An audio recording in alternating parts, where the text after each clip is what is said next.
Teman-teman saya sekalian, bukan mengharuskanmu untuk masalahnya gimana biar kamu hidup tidak bermasalah, bukan. Akan tetapi luaskanlah hati. Gimana caranya meluaskan hati, Ustazah? Ini kalau teman-teman nanya nih, gimana cara meluaskan hati? Kalau dibilang ngeluasin baju kamu bikin lebih luas gitu, lebih lega, lebih lebar, masih kebayang caranya kan gitu ya, nambahin bahan. Kalau kita dibilang nih saya mau meluaskan ruangan ini nih biar ruangannya lapang, ya mungkin diangkat dindingnya gitu biar jadi nggak ada sekat, masih kebayang caranya. Tapi kalau dibilang luaskan hatimu, nah gimana tuh caranya? Nih saudara sekalian, hatimu akan bernilai sesuai dengan yang kamu masukkan di dalamnya. Perhatikan, nilai hatimu sesuai dengan apa yang kamu masukkan di dalamnya.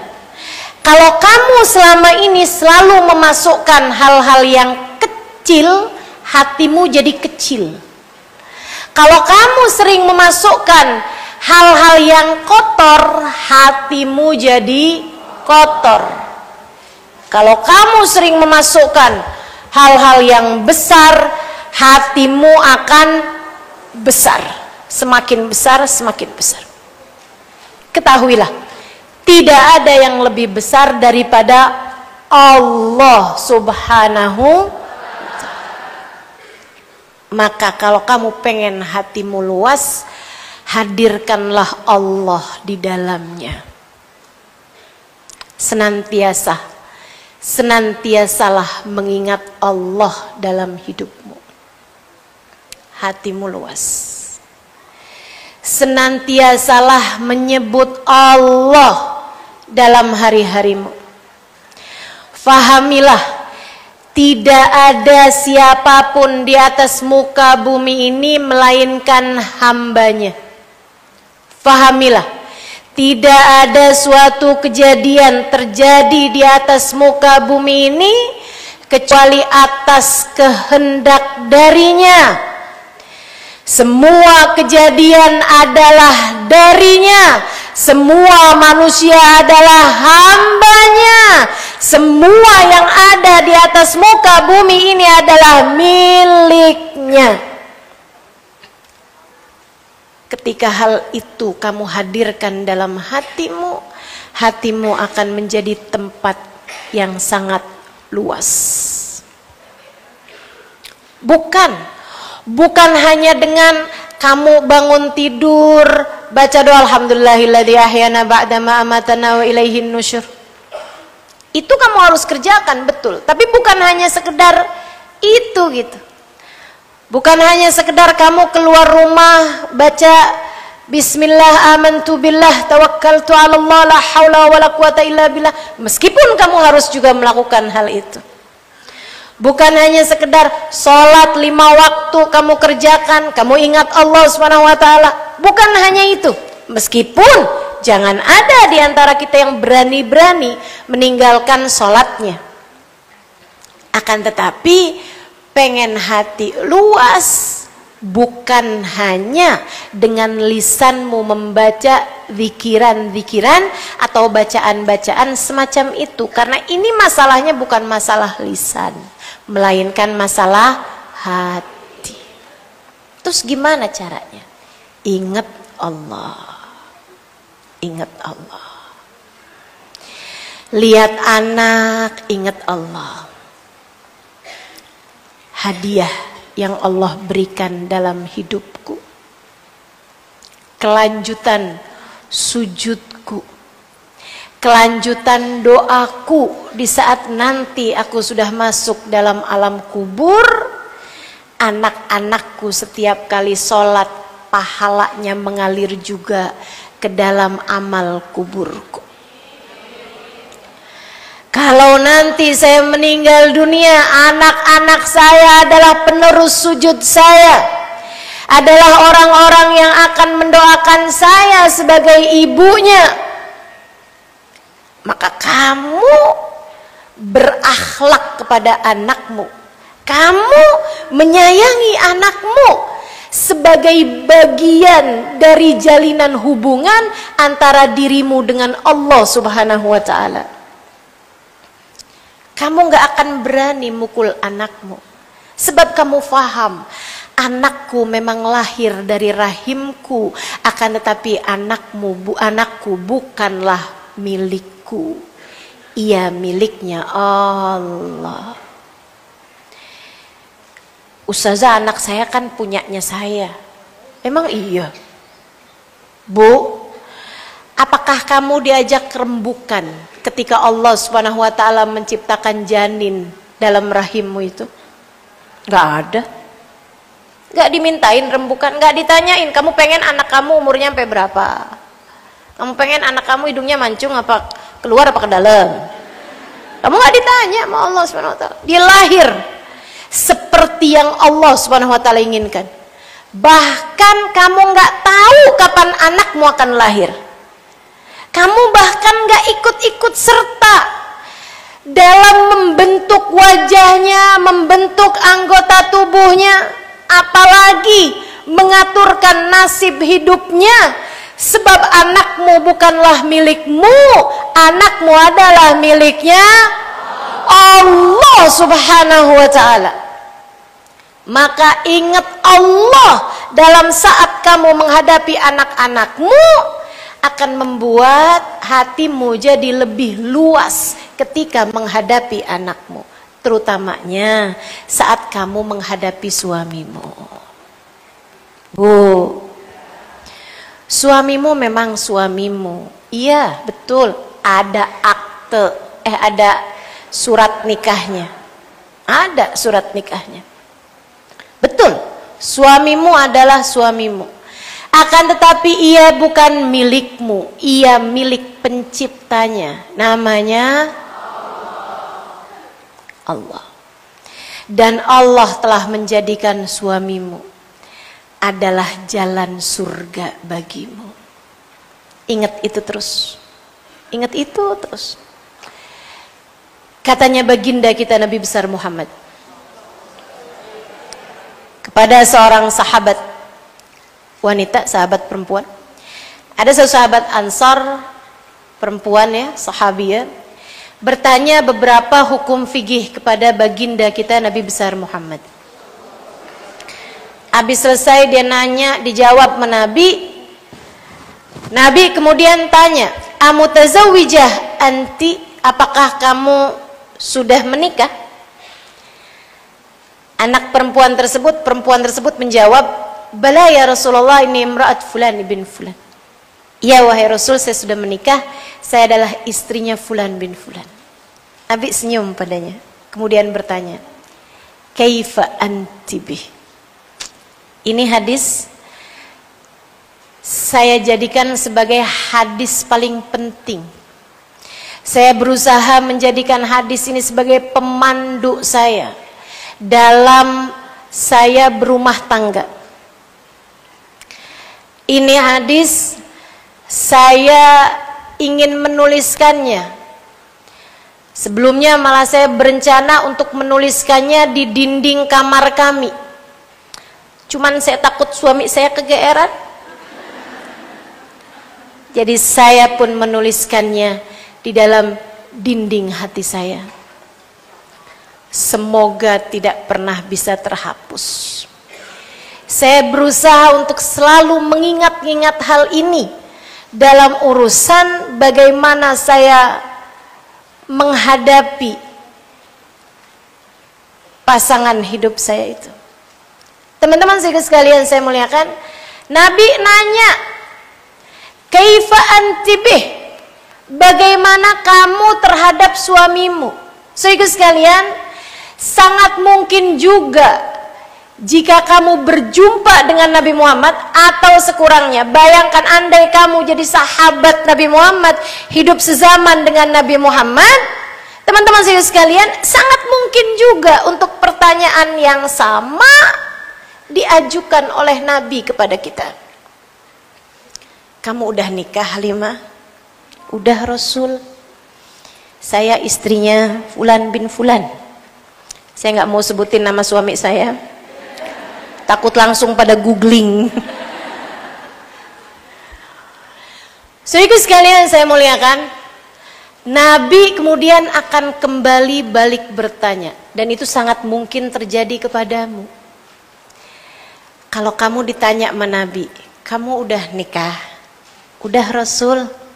Saya istrinya Fulan bin Fulan.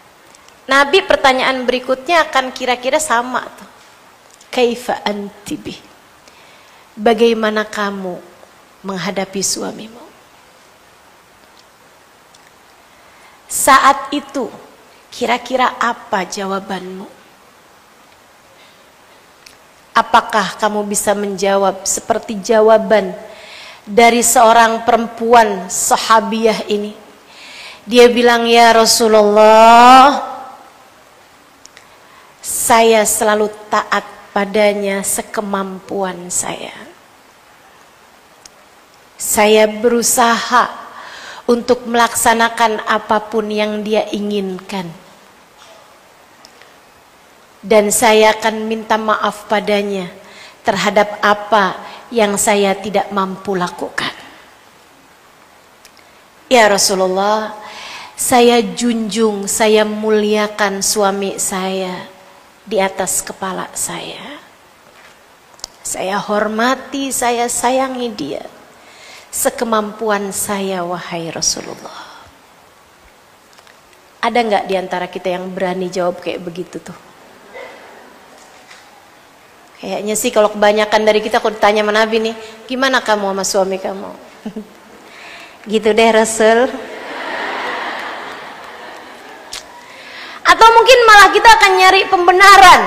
Dia juga gitu soalnya Rasul.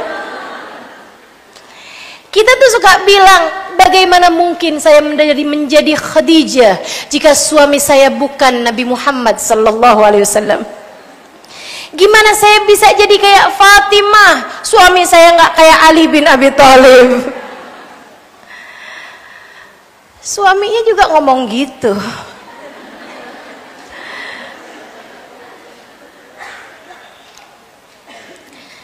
Gimana saya bisa jadi kayak Sayyidina Ali? Nah, bini saya jauh banget dari Sayyidah Fatimah.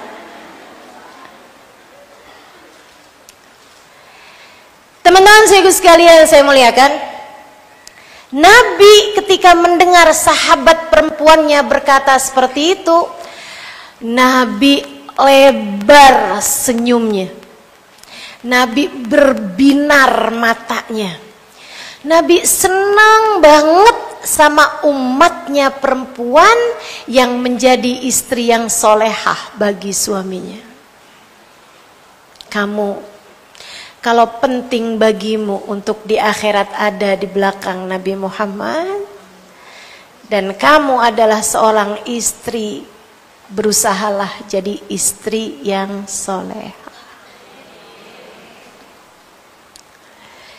Saudara sekalian, sesudah itu Nabi Muhammad berpesan padanya, pesan yang sangat indah. Itu tadi, rasa-rasanya pengen saya tulis di dinding kamar saya tuh.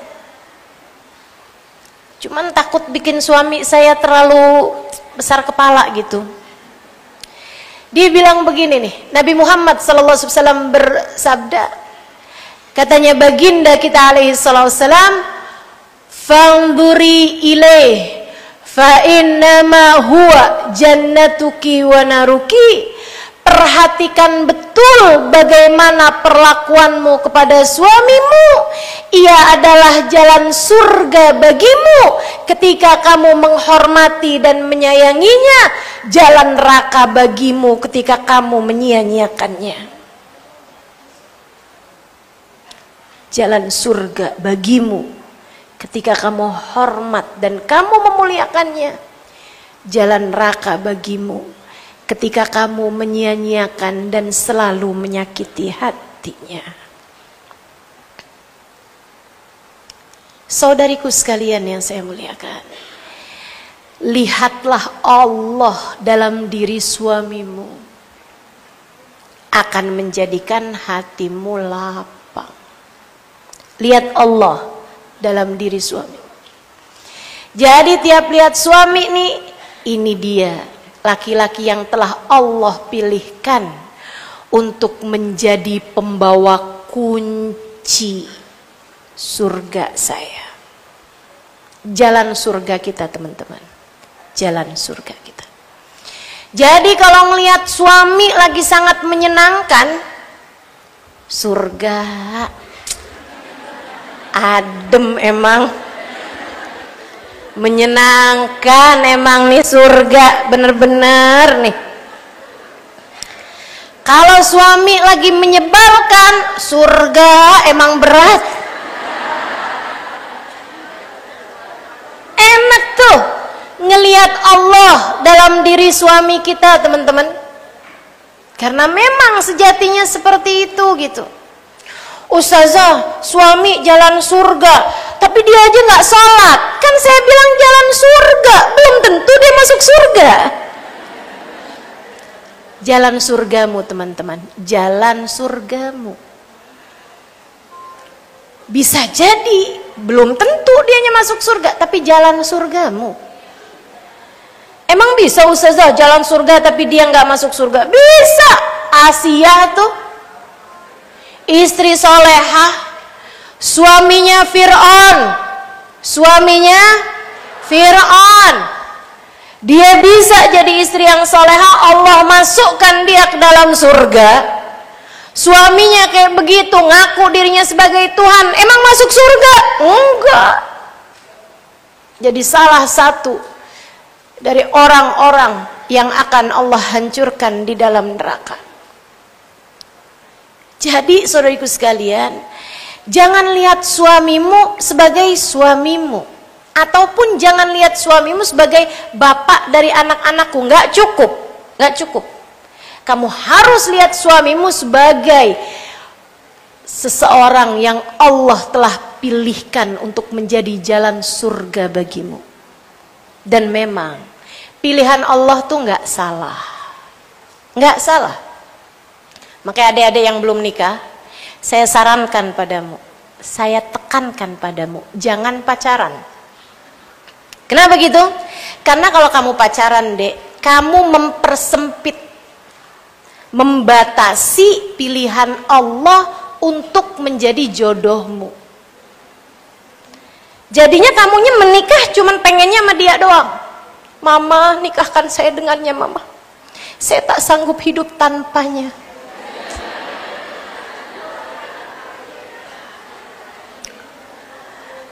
Akan tetapi kalau kamu nggak pakai pacaran, ketika datang seseorang lelaki mendekatimu, kamu kasih kepadanya nomor HP bapakmu, dia melamarmu, kamu beristikharah, kamu dapat jawaban dari Allah. Ya, itu adalah calon suamimu. Wah, enak kan? Nikah dengan panduan Allah tuh enak teman-teman. Begitu. Nih ibu-ibu, Ustazah saya waktu nikah nggak pakai istikharah-istikharan Ustazah. Jangan-jangan calon suami saya bukan pilihan, jangan-jangan suami saya bukan pilihan Allah nih. Sebab dia adalah pilihan diri saya sendiri. Ya kalau udah jadi suami, udah jadi pilihan Allah. Cuman yang belum-belum nih, jangan pacaran deh. Nih ibu-ibu yang dulunya pakai pacaran banyak yang nyesel, betul Bu?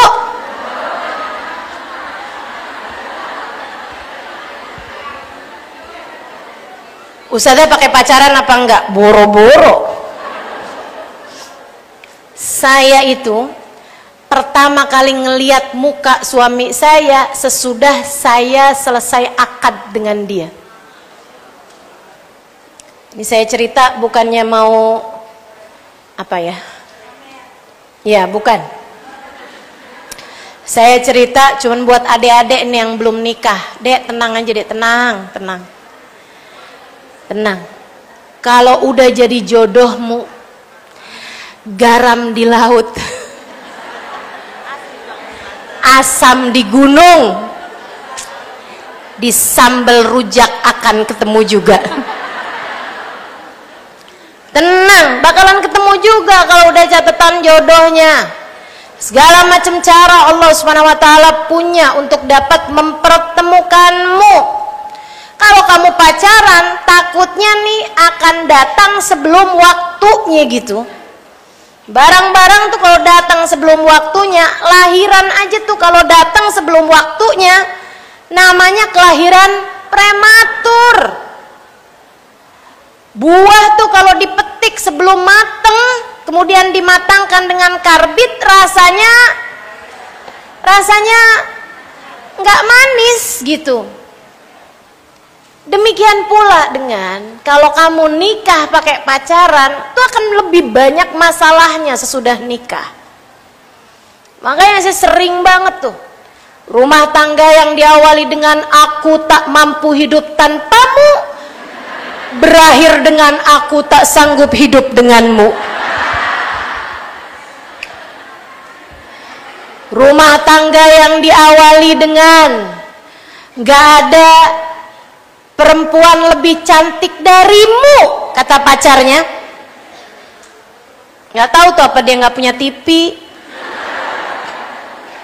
gak pernah lihat artis bagaimana, gak pernah lihat orang di TV kan pada cakep-cakep ya.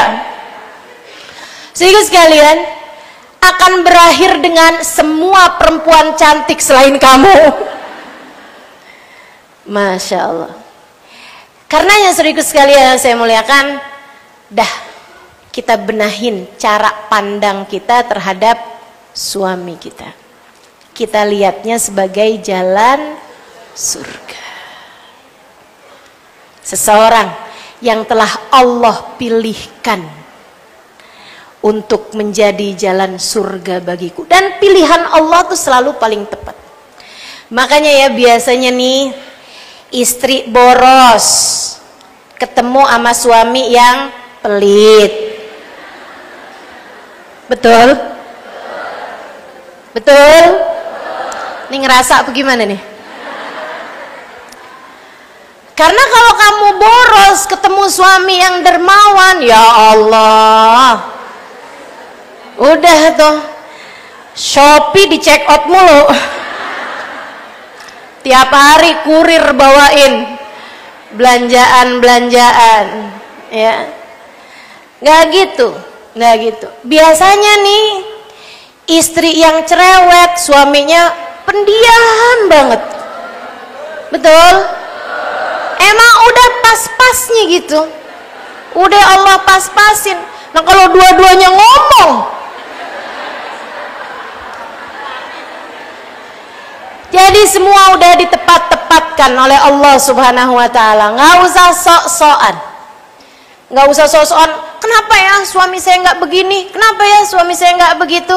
Teman-teman saudariku sekalian yang saya muliakan, kamu nggak usah fokus kepada bagaimana suamimu. Kamu tidak akan dihisab atas perlakuan dia kepadamu. Dengarkan dengan baik ini. Ini teori nih, ini prinsip kehidupan. Kamu jangan fokus kepada perlakuan orang kepadamu.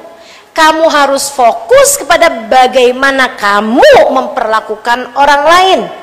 Sebab kamu tidak akan dihisab atas perlakuan orang lain kepadamu.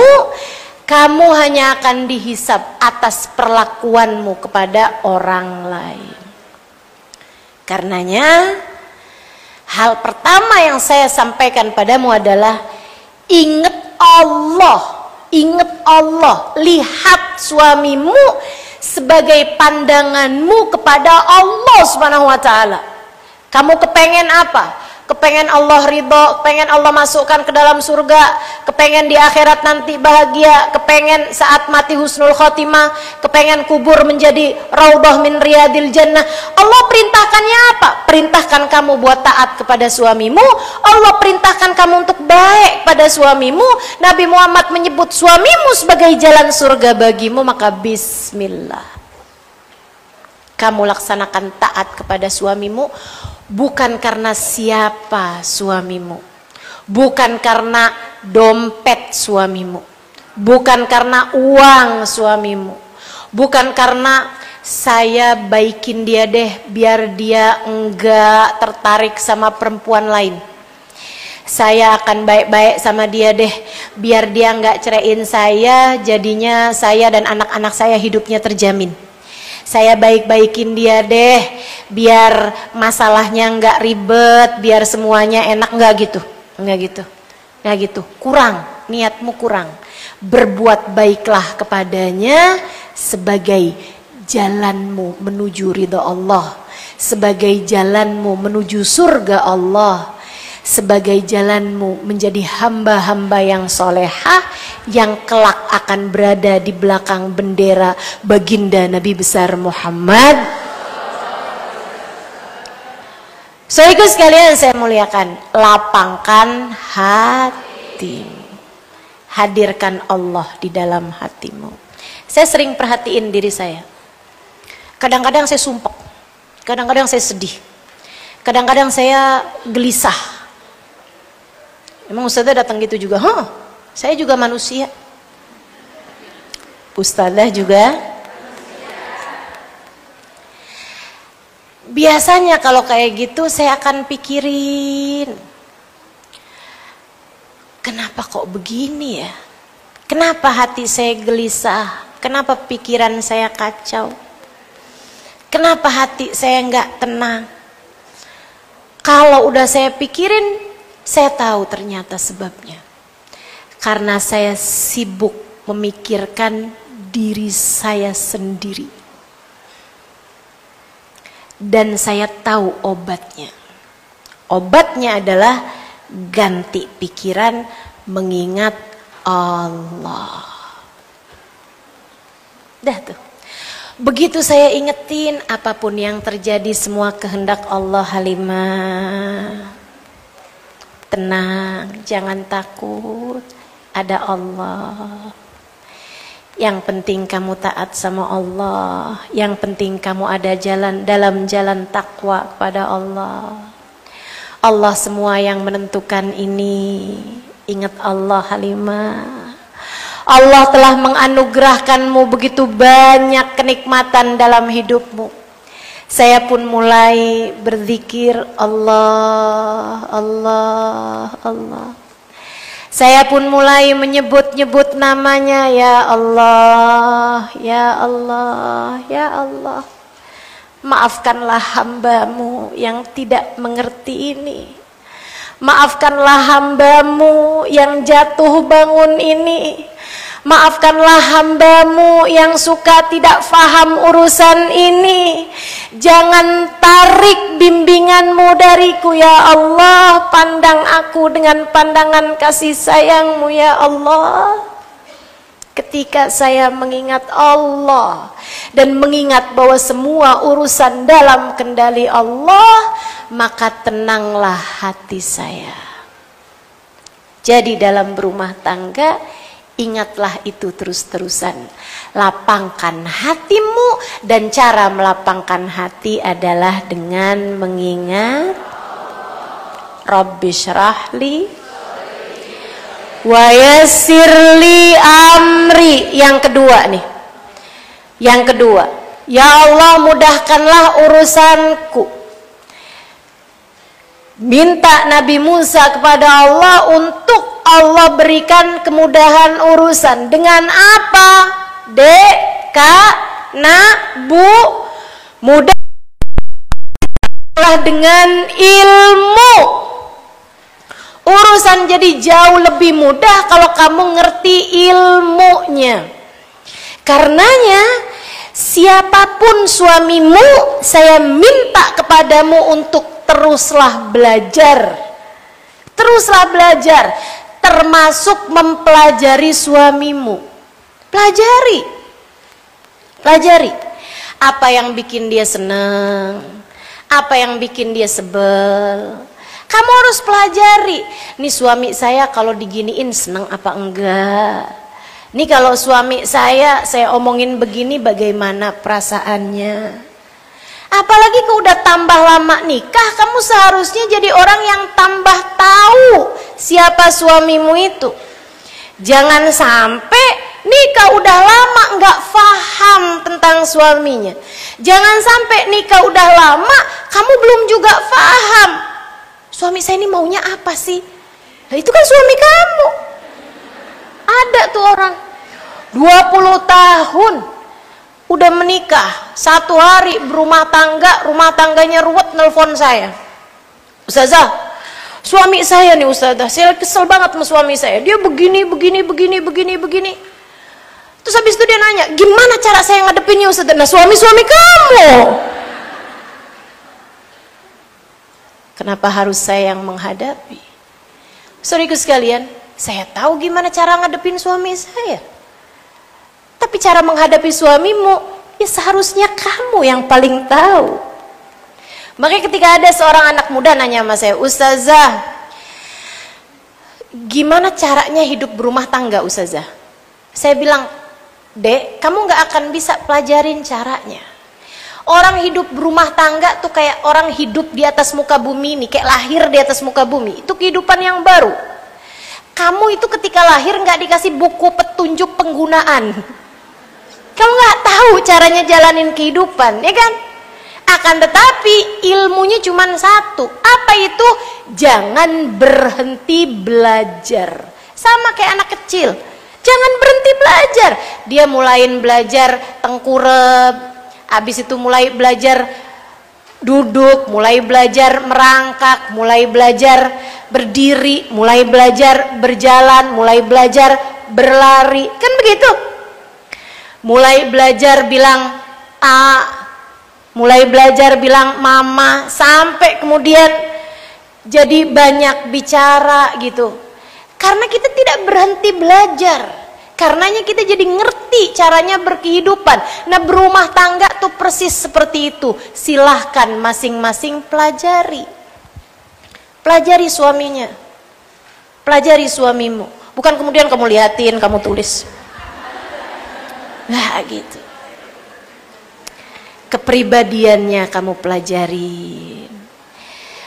Ustazah, kok saya nggak pernah kepikiran kayak begitu ya? Saya tahu sebabnya kenapa. Karena kamu terlampau cinta kepada dirimu sendiri. Sehingga kamu tidak punya space. Kamu tidak punya lokasi, ruang untuk belajar cara mencintai orang lain. Teman-teman, jangan kegedean cinta sama diri sendiri, jangan.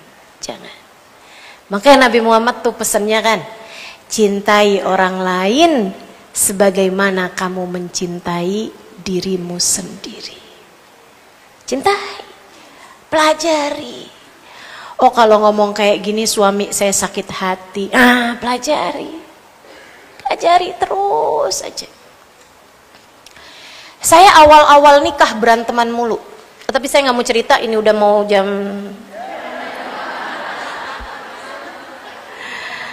Awal-awal nikah banyak berantem. Karena kami berasal dari dunia yang berbeda. Saya anak pesantren, 12 tahun tinggal di pondok pesantren. Sementara suami saya, jangankan pesantren beneran, pesantren kilat aja nggak pernah. Jadinya kayak dari dunia yang benar-benar berbeda. Saya dinikahkan, dijodohkan dan dinikahkan oleh guru kami, Sayyidil Habib Umar bin Hafid. Jadi tidak benar-benar mengenal dia, dan dia pun juga saya yakin tidak benar-benar mengenal saya.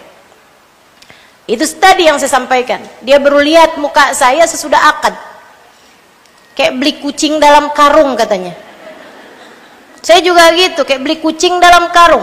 Untung pas saya buka, kucingnya hidungnya mancung. Jadinya saya nggak nyesel amat lah ya. Saya nggak nyesel kalau dia nggak tahu saya. Sehingga sekalian saya muliakan, di awal-awal nikah banyak banget berantemnya. Kenapa gitu? Itu tadi perbedaan cara pikir, perbedaan pola hidup, perbedaan pola pendidikan dalam rumah tangga gitu. Sehingga memang menimbulkan terjadi banyak konflik. Akan tetapi bersama berjalannya waktu saya pelajarin. Dan saya yakin dia pun juga seperti itu. Jadi bersama berjalannya waktu nggak terlalu banyak konflik. Di awal-awal pernikahan, saat dia marah, saya pun juga ikutan marah. Saya masih muda waktu itu.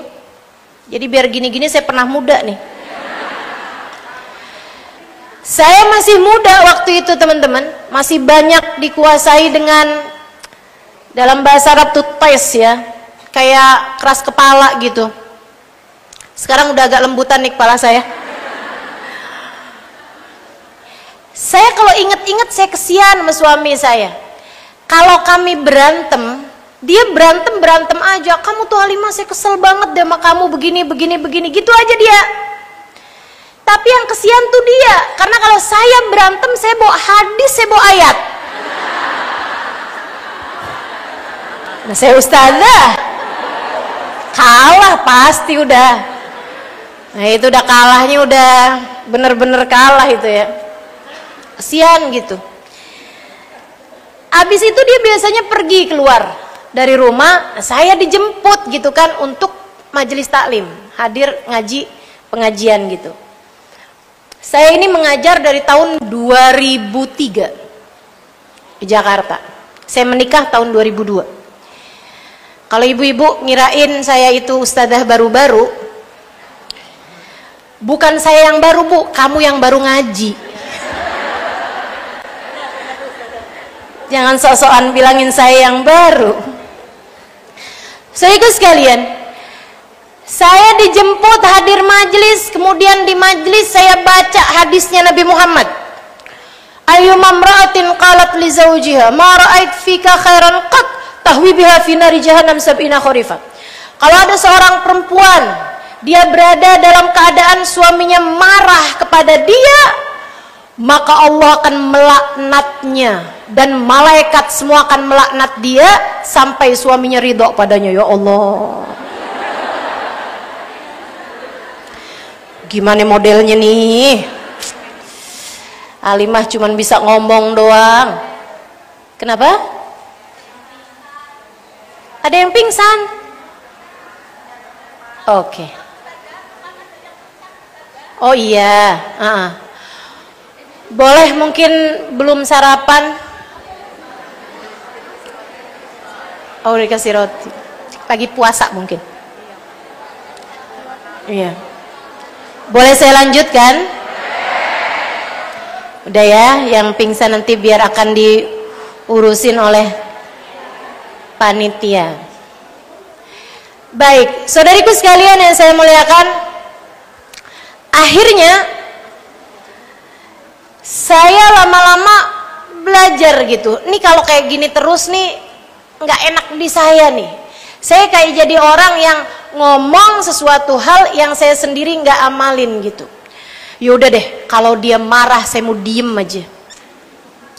Satu hari ada konflik dalam masalah rumah tangga, dia pun marah, saya diem aja. Suami saya bilang begini, kok kamu diem aja? Saya bilang, saya jawabin salah, saya diem salah. Suami saya bilang begini, kamu tuh diem tapi muka kamu tuh semuanya dalil.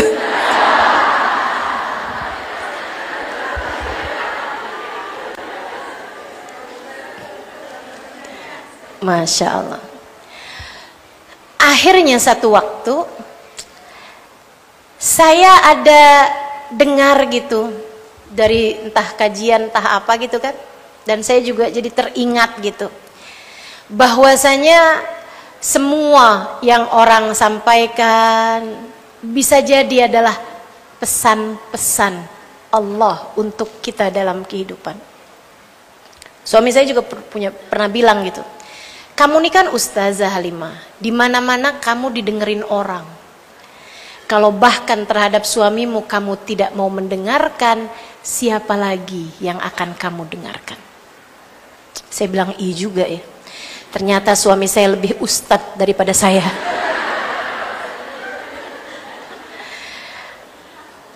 Dari itu saya ajarin ke diri saya.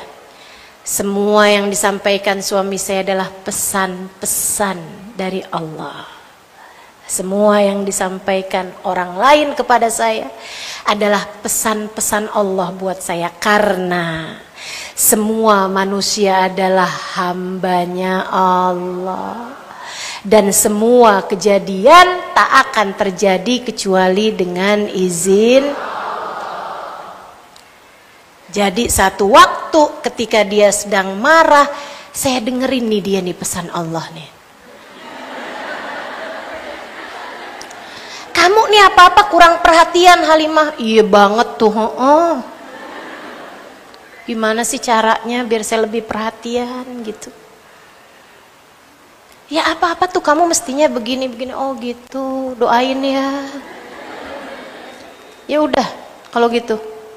Maafin ya. Iya udah saya maafin. Ya gitu doang. Pesannya nggak panjang ternyata. Masya Allah. Itu artinya pelajari suamimu. Akan lebih minim konflik antaramu dengan suamimu kalau kamu sudah sangat mengenalnya. Kenali suamimu, kenali suamimu. Jangan kesibukan sendiri nonton drama Korea. Jangan sibuk sendiri nonton sinetron. Jangan sibuk sendiri liatin Shopee. Mau beli satu kerudung aja 15 jam gak kelar nyarinya. Siapa tuh yang kayak begitu? Teman-teman sikut sekalian yang saya muliakan, yuk pelajari. Itu bagian dari taisirul umur, kemudahan sehingga kita bisa menghadapi setiap orang. Pelajari apa yang mereka sukai, apa yang nggak mereka sukai. Pelajari bahasa cinta setiap orang bisa berbeda-beda. Ada yang senang disentuh, ada yang senang mendapatkan ucapan-ucapan yang baik, begitu kan ya? Macam-macam, teman-teman sekalian, pelajari terus begitu, biar kamu semakin tambah mengerti cara menjadi istri yang soleh. Yang ketiganya, Rabbi shrah li sadri wa yassir li amri wahlul 'uqdatan min lisani yafqahu qawli. Ya Allah, angkatlah belenggu dari lisanku sehingga ucapanku bisa difahami olehnya. Teman-teman saudaraku sekalian, ini masalah penting dalam berumah tangga. Apa itu? Komunikasi. Baguskanlah komunikasi antaramu sama suamimu. Terhadap berbagai macam urusan, diskusikan. Omongin. Karena memang caranya itu teman-teman, antara otaknya laki-laki sama otaknya perempuan tuh nggak sama. Makanya biar sama frekuensinya, biar dia ngerti apa yang kamu maksud, omongin dengan bahasa yang bagus. Bahasa kamu tuh perbaiki. Itu sangat penting. Saudaraku sekalian yang saya muliakan, berapa banyak, mohon maaf, orang bercerai alasannya karena kami sudah tidak ada lagi kecocokan. Kenapa bisa nggak cocok lah? Kamu dari dulu cocok kok sama dia. Sekarang kok bisa jadi nggak cocok tuh? Kenapa? Karena buruknya komunikasi antara kami berdua. Seringnya begitu tuh. Buruknya komunikasi antara suami dan istri sering jadi penyebab retaknya hubungan rumah tangga. Makanya apa-apa tuh diomongin. Saya sangat mengerti ibu-ibu saudariku sekalian sama dirimu itu, karena sama saya juga kayak gitu. Kita nih perempuan nih ya, suka kayak yang mendadak diem aja. Suami nanya, kamu lagi ada apa? Nggak apa-apa. Nggak, kamu beneran nih lagi kenapa? Nggak apa-apa. Kita tuh kayak dalam hati kita tuh, kok kamu nggak ngerti sih? Betul? Saudariku sekalian yang saya muliakan, suami saya tuh sampai pernah bilang kayak begini nih, Halimah, kamu harus tahu ya, saya ini bukan dukun dan saya belum jadi wali. Saya nggak tahu apa yang ada dalam pikiranmu. Jadi kalau ada sesuatu yang harus kamu sampaikan, harus saya tahu, kasih tahu. Nah demikian pula lah, kita nih dalam berumah tangga, kasih tahu gitu. Karena memang teman-teman sekalian, apapun itu perlu disampaikan, tapi dengan bahasa yang baik. Jangan ngomel-ngomel mulu. Emang ada perbedaan antara otak laki-laki sama otak perempuan. Salah satunya, laki-laki tahu apa yang dia mau. Perempuan hanya tahu apa yang dia nggak mau. Kita mau makan di mana nih? Terserah. Karena dia nggak tahu apa yang dia mau. Dia hanya tahu apa yang dia nggak mau. Kalau gitu kita makan di restoran Padang ya. Ah bosen ah. Terus di mana? Terserah. Kita makan sate aja di jalan sebelah sana gimana? Ah enggak, takut kolesterolnya naik. Kita tahu apa yang kita nggak mau. Terus kalau gitu di mana? Terserah. Gitu. Semuanya pingsan kelaparan. Apaan itu diomongin, didiskusikan, dijawab jelas tegas. Saudara sekalian, demikian pula dengan kamu ngadepin anakmu, kamu ngadepin orang tuamu, sampaikan dengan bahasa yang baik. Komunikasinya tuh mesti bagus, bahasanya pelajarin bahasa sehingga kamu bisa berbahasa dengan baik. Sering puji suami, sering minta maaf sama suami, itu adalah hal-hal yang kamu perlukan untuk membangun hubungan berumah tangga. Puji, kamu selalu dapat saya andalkan dalam segala keadaan. Kamu tuh ya kalau pakai baju ini asli keren banget dah. Itu bajunya bisa cuci kering pakai tuh. Kamu pernah nggak sih aku ngomong apa? Kalau kamu adalah hadiah terindah yang Allah berikan dalam hidup saya. Pasti tuh hidungnya kembang kempis tuh. Walaupun dia kemudian nanya, kamu habis salah minum obat apa nih? Senang, semua laki-laki senang. Saudariku sekalian yang saya mau, semua orang senang mendapatkan pujian. Puji suamimu. Kamu tuh pada suka nggak mau muji suaminya. Giliran suaminya dipuji sama perempuan lain, kamu sakit hati. Iya. Yuk, insya wahlul uqdatam min lisani yafqahu qawli. Yang terakhir, waj'alli waziran min ahli. Ya Allah, kuatkanlah aku dengan seseorang yang menguatkanku. Karuniakan padaku sahabat, kawan, guru yang dapat membimbingku ya Allah, sehingga aku bisa dengan mudah menjalani kehidupan berumah tangga ini dengan cara yang terbaiknya. Kita perlu kawan baik yang kalau kita curhat sama dia, dia bisa tawasau bil haq, tawasau bis sabr, memberi nasihat dengan kebenaran, memberi nasihat dengan kesabaran. Itu kita perlu. Orang-orang yang kalau kita cerita, ya emang rumah tangga mah pasti begitu, biasa aja tuh kayak gitu tuh, yang sabar aja, bismillah. Bagaimanapun juga kan, ingat nggak tuh apa kata ustazah kemarin? Itu enak tuh. Kalau kita curhat sama teman kita dan teman kita jawabinnya kayak begitu, enak. Jangan sampai berteman sama setan. Giliran kita lagi curhat, dia jawabnya kayak gini. Ya emang laki-laki tuh zaman sekarang kayak gitu tuh. Makanya mendingan jadi kayak gua nih, bercerai. Ribet hidup kalau punya suami. Ini kan, lu lihat nggak? Si Nono teman kita no, KDRT. Si Nono sabar no, jadi gila. Itu kalau temenannya sama setan, teman-teman. Ada teman-teman yang setan, gitu ya. Yang kita diminta Allah SWT berlindung. Qul a'udzu birabbin nas, ilahin nas, alladzi yuwaswisu minal jinnati wan nas. Noh, setan dari manusia noh. bukannya nyabarin malah ngomporin. Nah, kamu harus cari teman-teman yang bisa menyabar-nyabarkan dirimu. Nyarinya di mana Ustazah nih? Kayaknya teman-teman sekarang pada suka provokasi dah. Pada suka ngompor-ngomporin. Nyarinya makanya jangan di pasar. Nyarinya di majelis taklim. Kalau kamu nggak dapet, nggak apa-apa. Ada banyak kajian yang bisa kamu ikuti, yang bisa kamu dengarkan di media-media sosial yang sekarang ada di gadgetmu itu. Kamu punya smartphone, teman-teman sekalian, kamu harus menggunakannya dengan cerdas.